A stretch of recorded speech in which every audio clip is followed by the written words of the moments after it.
எந்த வகையிலும் பெற்றோர் மனம் கோணாமல் நடக்க வேண்டும். பெற்றோருடைய தேவைகளை தெளிவாக நிறைவேற்ற வேண்டும். பலா தக்குல்லஹுமா உஃபின், பெற்றோர்களை சி என்று சொல்லாதே. பலா தன்ஹர்ஹுமா, வெறுத்து விரட்டி பேசாதே.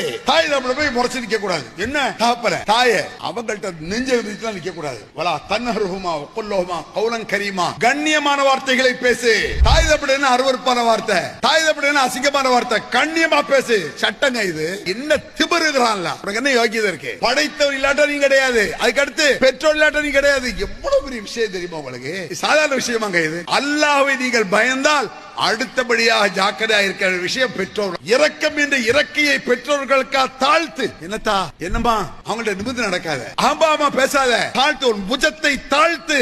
ஒரு ரப்ப ரஹமுமா கமா ரப்பயானி சகீரா, அல்லாஹ் சொல்லி தர்றான். அத்தா அம்மாக்க ஏண்டுகள் எப்படி கேட்கணும்? யா அல்லாஹ், என்னை பெற்றெடுத்து பாதுகாத்து வளர்த்த எங்கள் பெற்றோர், அதனால ரஹ்மானே என் பெற்றோருக்கு நீ அருள் செய்வாயாக. அவர்கள் என்னை சின்ன வயதிலிருந்து பெற்றெடுத்து வளர்த்து ஒரு ஆளாக்கி விட்டுருக்காங்க. எவ்வளவு பெரிய கஷ்டப்பட்டிருப்பாங்க, எவ்வளவு துன்பப்பட்டிருப்பாங்க. நீ இன்னைக்கு 2 வயசு பிள்ளைய கஷ்டப்பட்டு பெத்து வளர்க்கறீல, உன் பையன் 10-15 இதை மாதிரி தான் உங்க அம்மா வளர்த்திருப்பாங்க, உங்க அத்தாவனை வளர்த்திருப்பாரு.